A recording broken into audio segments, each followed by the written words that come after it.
নির্বাচনকে সংস্কারের প্রতিপক্ষ বানানো হচ্ছে বলে মন্তব্য করেছেন বিএনপির সিনিয়র যুগ্ম মহাসচিব রুহুল কবির রিজভী। রাজধানীর ডিপ্লোমা ইঞ্জিনিয়ার্স ইনস্টিটিউট মিলনায়তনে এক অনুষ্ঠানে এ মন্তব্য করেন তিনি। এদিকে গুলশানে বিএনপি চেয়ারপারসনের কার্যালয়ে এলডিপির সাথে লিয়াজো কমিটির বৈঠক শেষে বিএনপির স্থায়ী কমিটির সদস্য নজরুল ইসলাম খান বলেছেন, দেশের ক্ষমতা জনগণের হাতে ফিরিয়ে দেয়াই বিএনপির লক্ষ্য।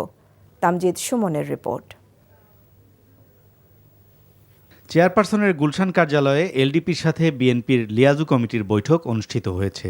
বৈঠক শেষে সাংবাদিকদের প্রশ্নের জবাবে বিএনপির স্থায়ী কমিটির সদস্য নজরুল ইসলাম খান বলেন, বিএনপির প্রধান লক্ষ্য হল জনগণের ক্ষমতা তাদের হাতে তুলে দেয়া।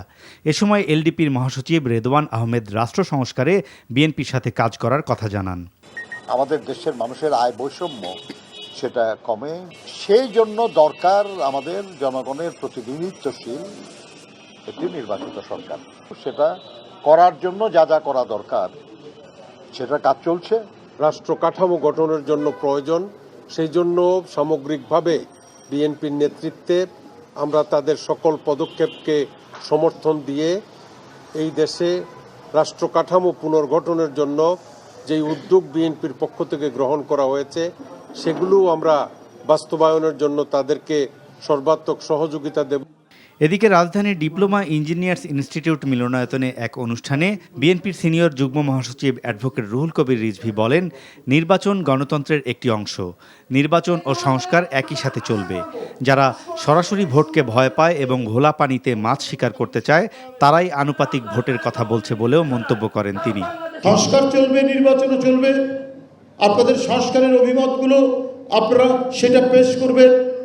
একটু অবাধ সুষ্ঠু নির্বাচনের মধ্যে দিয়ে জনগণ যাকেই ভোট দেবে তারা সেই সংস্কারের যে প্রস্তাবনাগুলো থাকবে সেটা তারা ইমপ্লিমেন্ট করবেন, বাস্তবায়ন করছেন। সেটা না করে আপনার প্রতিপক্ষ বানাচ্ছেন, আপনার নির্বাচনকে প্রতিপক্ষ বানাচ্ছেন সংস্কারের। মানে ব্যাপারটা হচ্ছে তারা এমন একটা কিছু করছেন যে গণতন্ত্রকে, নির্বাচনকে তাদেরকে এক জায়গায় রেস্ট নিতে হবে বা একটা ঘরে আটকে থাকতে হবে। শেখ হাসিনার পরিবার ও নিকটজনের ফাইল তলব করার পরই সচিবালয়ে অগ্নিকাণ্ডের ঘটনাকে সন্দেহজনক বলেও মনে করেন বিএনপির সিনিয়র যুগ্ম মহাসচিব। Tamjid Suman, NTV news, Dhaka.